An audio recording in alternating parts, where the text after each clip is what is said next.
सबसे easy step ये हो सकता है कि जब किसी को थैंक यू कहते हैं, किसी और को भी थैंक यू कहते हैं, तो पूछें खुद से कि क्यों थैंक यू कह रहे हैं, why are you thankful, what are you thankful for, किस चीज़ का शुक्रगुजार कर रहे हैं। जैसे हेल्थ की बात की तो क्यों कर रहे हैं, हेल्थ में क्या आता है, मतलब वेग वेग आंसर्स नहीं देने कि मैं अपनी हेल्थ के लिए, अपनी फैमिली के लिए, पैसों के लिए, ये बहुत वेग हैं। You have to identify family में कौन, अम्मी, अम्मी क्या, उनकी हेल्थ के लिए, किस वजह से, बिकॉज ऐसे लोग हैं कि जिनकी माएँ नहीं हैं, तो जब उनसे खुद की लाइफ को कंपेयर करता हूँ तो काफ़ी ब्लेस्ड फील करता हूँ। इस तरह के टर्म्स अपनी लाइफ में यूज़ करना शुरू कर देना, blessed, thankful, grateful, grace, acceptance, mindful, you get it.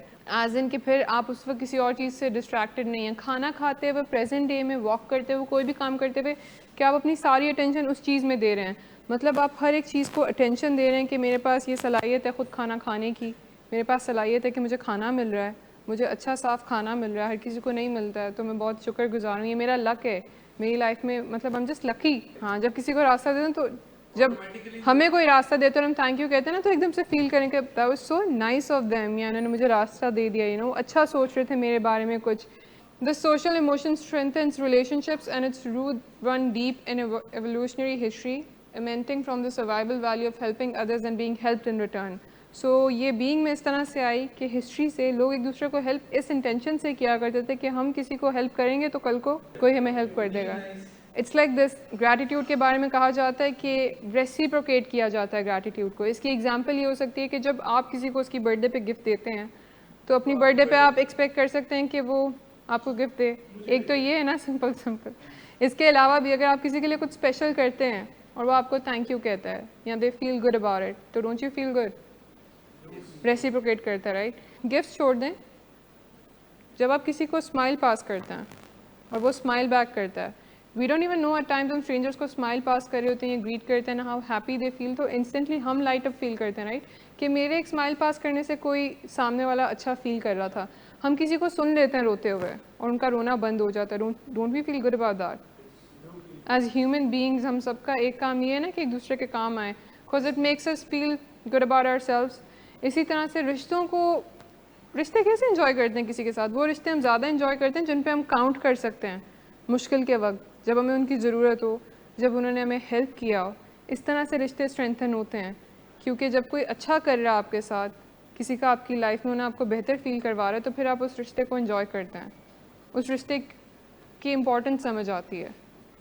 रिश्ते इस तरह से बेहतर होते हैं। ऑब्वियसली हम उन रिश्तों को तो एंजॉय नहीं करते कि जिनके वजह से हमें लग रहा होता है ज़िंदगी अजाब है, उन्होंने मेरे साथ हमेशा ज़्यादती की है, कुछ अच्छा किया नहीं है। एक सिंपल सी एग्जांपल अगर इस चीज़ को ले लिया जाए कि हमारे फादर्स जैसे बचपन से हमारे लिए पे करते हुए आए हैं, education, you know, toys, tuition classes, clothes, आपको कभी ऐसा हुआ है कि बहुत प्यार आया अब्बू के ऊपर कि अब्बू आप इतनी मेहनत करते हैं, अर्न करते हैं और मुझे यू नो हमारे ऊपर स्पेंड करते हैं? हाँ जी, आता है, राइट, सही, ये एक इमोशन है। अम्मी के ऊपर it could be as simple as this, जब अम्मियाँ फ्रूट काट के या खाना बना के सर्व करती हैं, पास आके बैठती हैं, आपका ख्याल रखती हैं या प्यार करती हैं, या जब आप अपसेट दिखते हैं तो आपकी अम्मी आके आपको चुप कराएं या काम डाउन करवाएं कि चीज़ें बेहतर हो जाएंगी। किसी की एक एडवाइस मुश्किल टाइम में, किसी दोस्त का आपको पैसे दे देना जब आपको ज़रूरत रही हो, किसी का आपको रास्ता दे देना, किसी ने आके इंडोर में आपको बोला होगा कि ज़र से आप टाइम गुजर जाएगा, आई नो मुश्किल है, but you know if help चाहिए हो तो मुझसे ले लीजिएगा। कभी ऐसा एक्सपीरियंस हुआ कि किसी ने कहा हो कि कोई हेल्प चाहिए होगी तो मुझसे ले लीजिएगा? हम हेल्प मांगते तो नहीं है यूजुअली उन लोगों से, लेकिन सुनना काफ़ी अच्छा लगता है और किसी को ये बोलना भी काफ़ी अच्छा लगता है। Gratitude is spontaneous feeling, but increasingly research demonstrates its value as a practice, that is making conscious efforts to count one's blessing. Conscious effort as in कि आप बैठे होते हो कि मैंने अब किन किन चीज़ों के ऊपर थैंकफुल होना है, ये जो थैंक करने की प्रैक्टिस है इसको मैंने इंक्रीज़ करना है, या मैंने किन किन चीज़ों पे थैंकफुल फील करना है।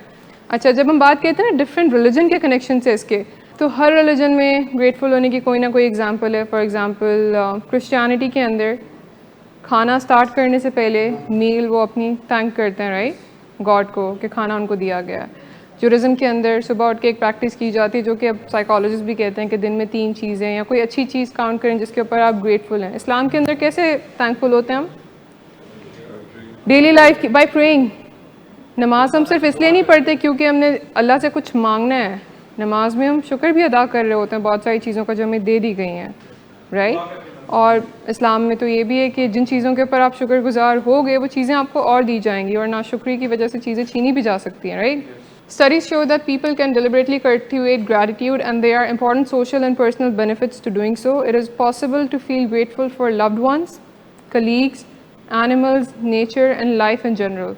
The emotion generates a climate of positivity that both reaches inward and external outward. Inward as in Ahmad sahab something जो कि आप इंटरनली फील करते हैं कि ये मेरे साथ मेरे अंदर कुछ अच्छा है. आउटवर्ड एज इन कि आई वाज लकी, मैं लकी था कि जब मैं पैदा हुआ तो मेरे माँ बाप थे, मैं लकी था कि मैं एक हेल्दी बॉडी के साथ पैदा हुआ, मैं लकी था कि फाइनेंशियल क्राइसिस मैंने उस तरह से नहीं देखी, मैं लकी था कि मुझे एजुकेशन प्रोवाइड की गई. कलीग्स के लिए एज इन कलीग्स अगर आप काम करो तो सबकी लाइफ में कलीग होती है, फैमिली भी ऑलमोस्ट हर किसी की लाइफ में होती है, राइट. सेफ्टी, आपके कपड़े जो पहनने को मिल रहे हैं. So you have to break down these things. इनको ब्रेक करके ना एक एक करके काउंट करना है. जब आप ऐसे काउंट करते हैं ना फैमिली एज एन होल, तो इतने आप कॉन्शियस एफर्ट डाल नहीं रहे. कॉन्शियस एफर्ट डालना वुड बी कि आप आइडेंटिफाई कर रहे हैं कि मेरे फैमिली में कौन कौन है, उस फैमिली मेम्बर का क्या क्या रोल है, वो फैमिली मेम्बर मुझे क्या क्या फील करवाता है, वो कब कब मेरे काम आया, मैं कब कब उनके काम आया. कल्टिवेट होती है. ऑल्सो दे से कि जितना ज़्यादा आप ग्रेटफुल होने को प्रैक्टिस करते हैं उतना ज़्यादा फ्यूचर में आप और ग्रेटफुल हो सकते हैं. Gratitude is an emotion, one that makes a person feel happier. Gratefulness is also a mood as well as a personality trait. Some people are just more inclined to feel grateful as a daily habit. ऐसे लोग मिलते हैं हमें हमारी life में जो हमें लगता है कि बड़े कंटेंट हैं अपनी ज़िंदगी के साथ, सुखी हैं, कोई शिकायत नहीं है इनको अपनी ज़िंदगी से, हर वक्त खुश खुश रहते हैं, किसी चीज़ के बारे में कंप्लेन नहीं करते, राइट. ऐसा नहीं होता कि उनकी ज़िंदगी में कोई स्ट्रगल्स नहीं है, कोई मुश्किलात नहीं आ रही होती. इट्स जस्ट दैट कि उनका लाइफ को लेकर जो पर्सपेक्टिव है वो बहुत डिफरेंट है हमसे. तो वो जो पर्सपेक्टिव है ना वो ये है कि वो इस इमोशन को कल्टिवेट करते हैं. मिसाल के तौर पे अब जब कोई कहे राइट कि खुश हो जाएं, तो खुश कैसे होते हैं, क्या आता है माइंड में, खुश कैसे हुआ जाता है, खुश कैसे हो सकता है, स्माइल करके. और अब स्माइल के बारे में वो जब fake it till you make it वाला कॉन्सेप्ट वो स्माइलिंग से भी आया. Because the moment you smile तो आपके ब्रेन को सिग्नल जाते हैं कि दिस पर्सन इज़ हैप्पी. तो जब ये सिग्नल जा रहे होते हैं जितनी मर्जी आप स्ट्रेसफुल सिचुएशन में यू विल फील बेटर. कहते हैं ना कि don't follow your heart, follow your mind. अपनी रूटीन को फॉलो करें, अपने मूड को फॉलो ना करें. अगर मूड लो है और नहीं दिल कर रहा ड्रेसअप होने का तो कौन ड्रेसअप, दिल नहीं कर रहा सबके साथ जाके बैठने का तो जाके बैठें. कुछ जब आप उल्टा काम करते हैं ना, अपने मूड के अपोजिट कोई काम करते हैं तो आपका मूड ट्रेन हो जाता है. न्यूरोप्लास्टिसिटी की जब हम बात करते हैं ना, ये होता है अपने माइंड को ट्रेन करना, लाइक सॉर्ट ऑफ मैसेज देना कि I am happy, sort of message देना कि मैं बेटर फील कर रहा हूँ. तो ग्रेटफुलनेस वाले इमोशन को जब आप जनरेट करते हैं automatically you tend to feel more happy. मिसाल के तौर पे जब इस तरह के थॉट्स आ रहे हैं ना कि मेरी ज़िंदगी में कुछ अच्छा नहीं है, और अगर आप इसी वक्त में वो चीज़ें काउंट करना शुरू कर दें कि ज़िंदगी में कितनी चीज़ें अच्छी हैं, तो एक साथ आप ये दोनों काम कर नहीं सकते हैं. फारूक साहब, हो सकता है कि आपके मेरी ज़िंदगी बहुत बुरी है लेकिन मैं बहुत शुक्रगुजार हूँ कि अम्मी मुझे इतनी अच्छी मिली. ये पॉसिबल नहीं है कि दोनों काम एक साथ हों. तो जब आप ग्रेटफुल होना शुरू होते हैं वो सेकेंडरी चीज़ पीछे हो जाती है, वो सेकेंडरी हो जाती है, वो इतना इम्पैक्ट नहीं करती है. कोई इंसान अगर नेगेटिव फील कर रहा है लाइफ को लेके, उसका पर्सपेक्टिव ही नेगेटिव, तो हर चीज़ उसको बॉदर करेगी. तो जो मुश्किलात आ भी रही हैं वो उनसे गुजरना बहुत मुश्किल हो जाएगा. किस तरह की चीज़ें तसल्ली देती हैं हमें मुश्किल टाइम में कि अल्लाह ने पहले भी निकाला था, अब चीज़ें बेहतर हो जाएंगी, या कोई है मुझे सहारा देने के लिए, things will get better, I am not alone, मेरे पास हेल्प है. ये हेल्प भी सोचना कि मेरी कैपेबिलिटीज़ बहुत ज़्यादा हैं, कि मैं at least I am educated. For example अगर कोई जॉबलेस हो गया तो ये खुद को ये बता सकते हैं ना कि नहीं मैंने डिग्री एटलीस्ट अपनी कंप्लीट की हुई है, इस डिग्री की वजह से. तो वो जो डिग्री वाले कनेक्शन को आप अपने माइंड में बताएं ना कि डिग्री की वजह से मैं कोई दूसरी जॉब ढूंढ लूँगा, तो you being grateful about that. Mind को फॉलो करना चाहिए, हार्ट को नहीं. हार्ट एज इन ये सिर्फ नाम है, एज इन जो आपका मूड कर रहा होता है ना, अपने मूड को फॉलो नहीं करना चाहिए. मिसाल के तौर पे मेरा मूड नहीं कर रहा अभी सबके पास जाके बैठने को. अच्छा, अगर आप बिलीव की बात करें तो फिर जो अल्लाह ने किया वो तो फिर हमें वो करना ही है ना. कुछ हमारी वो हायर पावर है, हम सरेंडर कर रहे हैं, तो फिर उसमें ये लॉजिक फिट नहीं हो रही, कनेक्शन नहीं है. वो अल्लाह मियाँ वाली बात ये है कि जब वो चीज़ कह दी गई है तो फिर फॉलो करना है हमें, उस पर कोई क्वेश्चन नहीं है. Gratitude is both a temporary feeling and a dispositional trait. In both cases, gratitude involves a process of recognizing, first, that one has obtained a positive outcome, and the second, that there is external source of that good outcome. वो जब बात थी कि label कर दें किस चीज़ के ऊपर ग्रेटफुल हैं, किस वजह से ग्रेटफुल हैं, कहाँ से आई ये चीज़, किसने दी है. अल्लाह ने दिया है तो ठीक है, अल्लाह के ऊपर. अम्मी अबू ने दिया है तो अम्मी अबू के ऊपर. इलाज करवा दिया, किसने करवाया है, अम्मा अब्बा ने, तो फिर उस चीज़ पे थैंकफुल हैं. हर छोटी चीज़ पर ग्रेटफुल होना चाहिए, सो दैट इस पॉजिटिव इमोशन को आप और ज़्यादा, उस पॉजिटिव इमोशन पे और ज़्यादा फोकस करें, सो दैट नेगेटिव इमोशन से ध्यान हट जाए. एक्सटर्नल सोर्स एज इन कहाँ से मिल रही है ये चीज़, मुझे कहाँ से आ रही है, एक्सटर्नल फैक्टर्स कौन से हैं, बाहर वाली चीज़ें कौन सी. जैसे मिसाल के तौर पर किसी और की लॉटरी अगर निकल आती है तो हम कहते हैं ना ये बड़ा खुशकिस्मत है, या किसी और को बहुत इजीली अगर जॉब मिल जाए तो हम कहते हैं ना ये तो इसका लक था, तो बहुत सारी केसेस में हमारा भी लक हमें सपोर्ट कर रहा होता है। इसको सेकंड हैंड हैप्पीनेस भी कहते हैं। सेकंड हैंड हैप्पीनेस दो बहुत कम लोगों के साथ होती है। किसी और को देख के खुश हो जाना, मिसाल के तौर पे कोई और पेशेंट आउटडोर हो रहा है तो उसके लिए आप खुश हो जाएं कि ये कितना खुश होगा आज, किसी और को चिप मिल रही है अपनी रिकवरी की तो इनको रिकवरी में इतना टाइम होगा, चलिए इसको एक्सप्लोर करते हैं। कभी किसी और की खुशी को देख के खुश हुए हों, पॉजिटिव सोचते हैं तो पॉजिटिव होता है। कभी किसी की लाइफ में कुछ अच्छा हुआ और आपको भी अच्छा लगा वो देखकर। मेडल पे किसी को मिला था तो हाँ जी हमजा साहब, उस पर आप खुश हुए थे। ऐसे ही सोच लें किसी को कोई खुशी मिली, उन्होंने आपको मिठाई बांटी हो, उस चीज़ की खुशी हो गई हो जी, दैट्स ट्रू। जैसे काउंसलर्स को बहुत खुशी होती है जब पेशेंट आउटडोर जा रहा होता है ना, उसको 100 डेज़ बाद देखते हैं रिकवर होके। हमारा तो रिलेशनशिप पेशेंट से थेरेप्यूटिक होता है, लेकिन जो फैमिली सुकून में होती है, जो फैमिली अच्छा फील कर रही होती है, उस फैमिली को अच्छा फील करते हुए देख के, पेशेंट को दोबारा से क्लोज होते हुए देख के अपनी फैमिली के साथ बहुत अच्छा लग रहा होता है।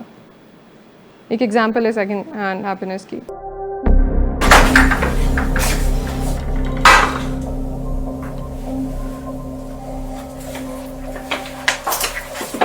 आज फिर पी कर आए हो? नहीं तो इन बच्चों का ही ख्याल कर लो। बंद करो तुम अपनी बकवास। लेकिन तुम अपनी घटियार को तो सिर्फ बाज मत आना। तुम हो ही घटिया इंसान। तुम होती कौन हो मुझे रोकने वाली? तुम्हारे बाप के बाल की पीता हूं क्या? शराब नोशी की वजह किरदार की खराबी नहीं, मूड की खराबी है। शराब नोशी कभी भी नशे की बीमारी में बदल सकती है। नशे की बीमारी हर स्टेज पर काबिले इलाज है।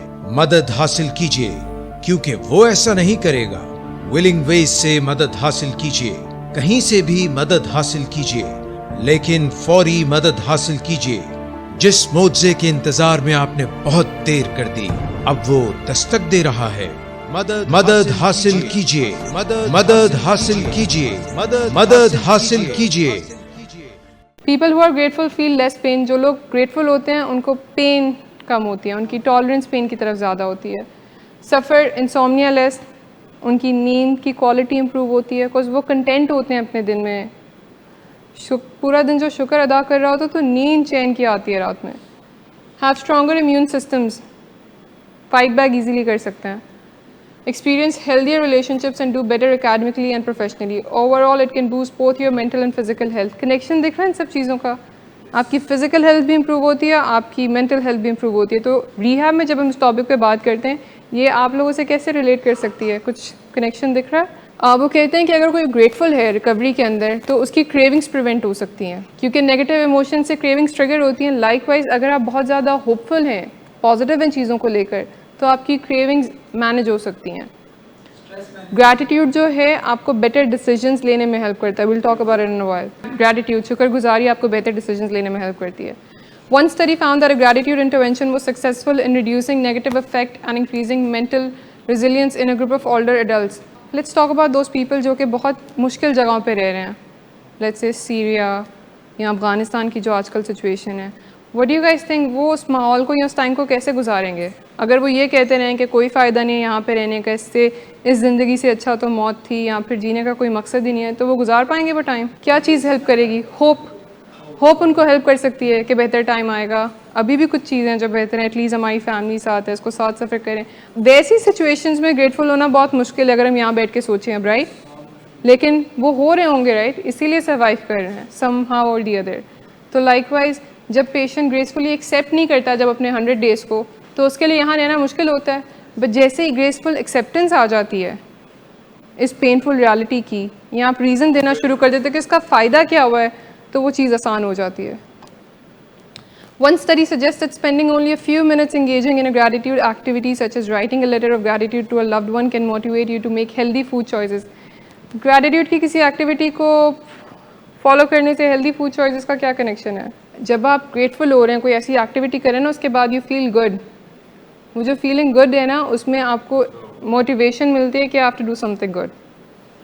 मिसाल के तौर पे अपनी क्रेविंग को आप एक बार मैनेज करते हैं ना, तो उसके बाद नेक्स्ट टाइम क्रेविंग को मैनेज करने के लिए आप बहुत ज़्यादा मोटिवेटेड फील करते हैं।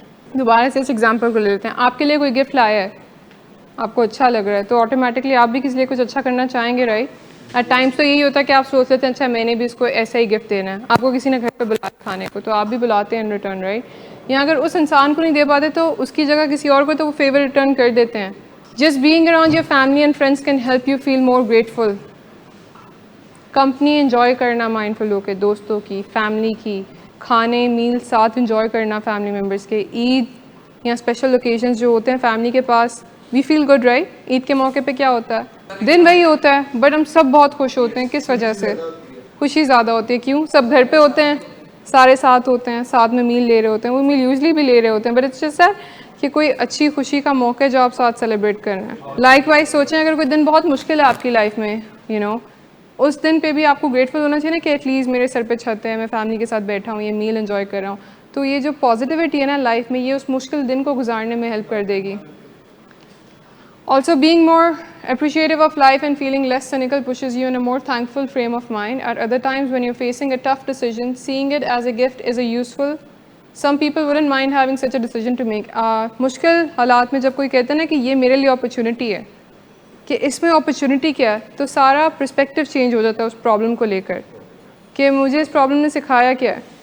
मतलब अगर ये बात समझ आए और रिलेट कर सके तो सोचें। हमेशा पेशेंट को कहा जाता है कि जो पेशेंट अपनी रिकवरी अच्छे से गुजार लेता है ना एडिक्शन की, तो वो एक रेगुलर इंसान से जो कि एडिक्ट नहीं है उससे बहुत बेहतर लाइफ गुजारता है। Do you guys know why?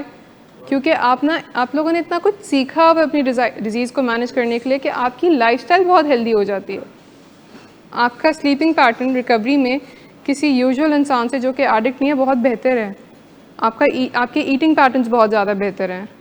आप अपने इमोशंस को समझने में एफ़र्ट डालते हैं। आपके साथ लोग बहुत ज़्यादा आपको हेल्प कर रहे हैं, आपकी इलनेस को समझ रहे हैं। आपकी लाइफ एक रेगुलर इंसान से बहुत ज़्यादा बेहतर है बिकॉज आप एफ़र्ट डाल के उसको बहुत बेहतर करते हैं। आपके इलाज के अंदर ना पर्सनल ग्रोथ मैटर करती है। तो जो बंदा अपने इलाज में रहने के लिए हर वक्त पर्सनल ग्रोथ पे काम कर रहा है तो पर्सनल डेवलपमेंट पे बहुत अच्छा इफेक्ट पड़ेगा उसकी लाइफ में। Do you get it? तो ये है अपॉर्चुनिटी इस सिचुएशन में कि हर क्राइसिस में कुछ ना कुछ अच्छा होता है। You know, there were jobs जो हम करना चाह रहे थे बट हमें मिलती नहीं।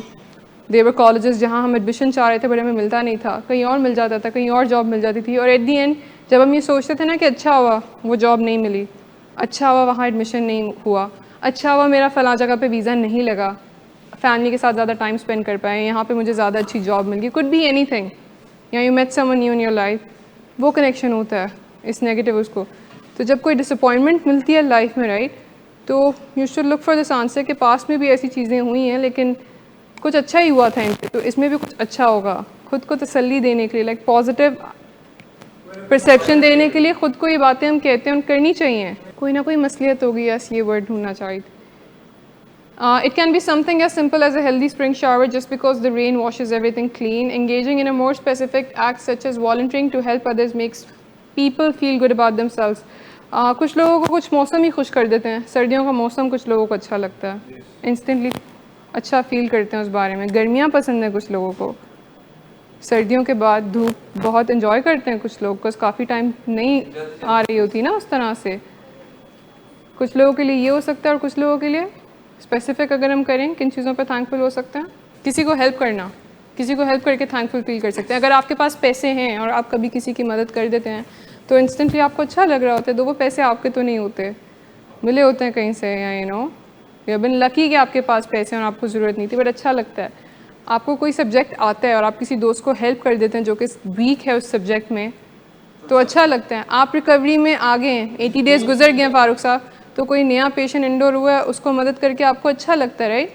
किसी को हाथ पकड़ाते हुए गिरते हुए, किसी को कोई ऐसी स्किल सिखाते हुए जो उनको नहीं आती, अच्छा लगता है। The emotion literally pays itself forward and it almost does no matter whether the gratitude is communicated और रेसिप्रोकेटेड बाय अदर्स। ये वो रेसिप्रोकेशन वाली बात है कि it comes back, it always comes back. और ये भी है कि जब आप किसी को थैंक यू कह रहे होते हैं तो थैंक यू कहने में भी अच्छा लगता है, राइट? थैंक यू कह के भी अच्छा लगता है कि सामने वाले को अच्छा लग रहा है। हर मज़हब में कहा गया है थैंकफुलनेस के ऊपर कुछ ना कुछ, तो अपने मज़हब से जो भी रिलेटेड चीज़ें हमें पिक कर लेनी चाहिए। बहुत सारी आयतें, आप सही कह रहे हैं, बहुत ब्लेसिंग है, yes. Enhanced well being, physical mental health वाली बात जो कर रहे थे। डीपर रिलेशनशिप्स,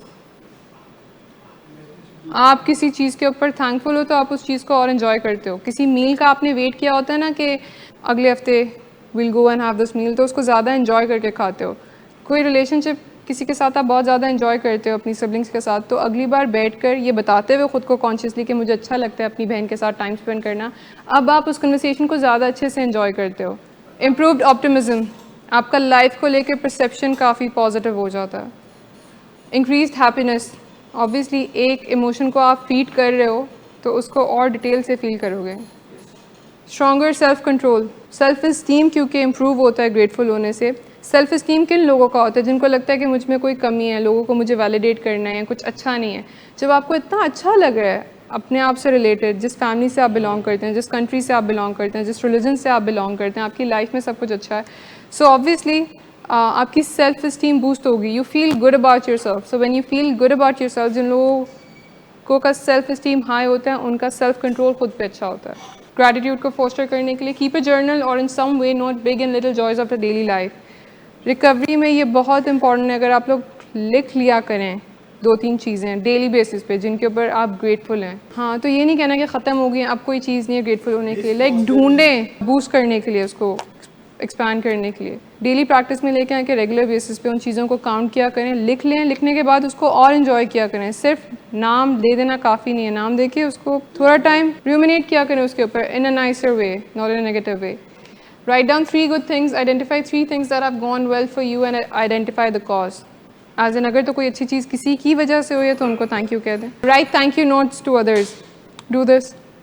अपने फैमिली मेम्बर या कोई भी आपकी लाइफ में जिसको थैंक यू नोट लिखना चाहते हैं तो लिखें। Think about people who have inspired you and what about them was most significant. कभी किसी ने इंस्पायर किया हो आपको, किसी की अच्छी बात नहीं, किसी की अच्छी रिकवरी नहीं, किसी की अच्छी आदत नहीं, हमें इंस्पायर किया होता है ना, लेकिन बहुत हार्डली ऐसे होता है कि हम उनको जाकर बताएं कि आपकी इस बात ने ना मुझे बहुत अच्छा फील करवाया या मैंने मोटिवेटेड फील किया। Yes, when you feel good about it तो हमें जाके बताना चाहिए कि आपकी वजह से आई एम फीलिंग गुड, या मैं बहुत बड़ी I was in a bad place but आपकी बात सुन के मुझे बहुत अच्छा लगा। For example it could be as simple as this कि जब कोई इंटरवेंशन पढ़ रहा है अपना तो उसको बता दें कि आपका इंटरवेंशन लेटर सुन के मुझे बहुत हेल्प मिली, मैंने बहुत रिलेट किया, मुझे बहुत हेल्प मिली अपनी बीमारी को समझने में।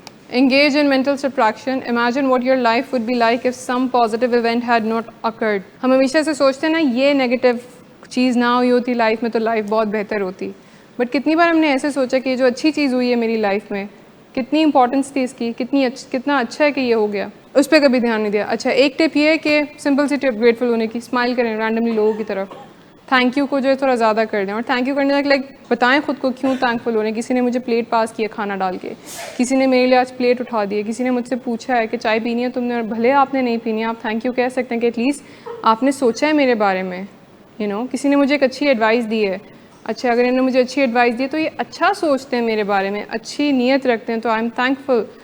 बुरे टाइम को याद करें, ग्रैटिट्यूड को हेल्प इस तरह से मिलती है कि जब 100 डेज़ के बाद आउटडोर जा रहे होते हैं ना तो उस टाइम को याद करें कि कितना मुश्किल था एक टाइम पे यहाँ पे रहना। जब पैसे मिल जाते हैं तो याद करें कि फाइनेंशियल क्राइसिस से गुजरना कितना मुश्किल था। लोगों को अपने आसपास जब डिसेबिलिटी के साथ देखते हैं किसी, तो ग्रेटफुल हों कि मुझ में नहीं है ये डिसेबिलिटी, आई एम थैंकफुल। किसी और के पेरेंट्स में से किसी की डेथ हो जाए या सिबलिंग की डेथ हो जाए तो एम्पैथाइज़ करें उनके साथ, तो देन फिर थैंकफुल फील करें कि आपके पास हैं भी ज़िंदगी में ये लोग, ठीक है।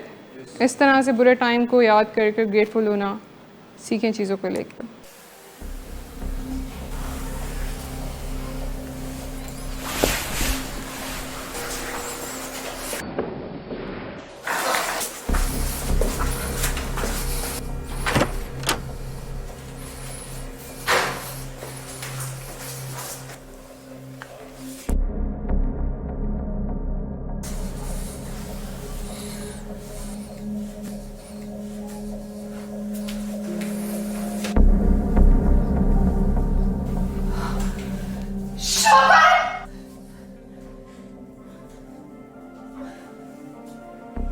शराब नोशी की वजह किरदार की खराबी नहीं, मूड की खराबी है। शराब नोशी कभी भी नशे की बीमारी में बदल सकती है। नशे की बीमारी हर स्टेज पर काबिले इलाज है। मदद हासिल कीजिए, क्योंकि वो ऐसा नहीं करेगा। विलिंग वेज से मदद हासिल कीजिए, कहीं से भी मदद हासिल कीजिए, लेकिन फौरी मदद हासिल कीजिए। जिस मुआवजे के इंतजार में आपने बहुत देर कर दी, अब वो दस्तक दे रहा है। मदद हासिल कीजिए, मदद हासिल कीजिए, मदद हासिल कीजिए।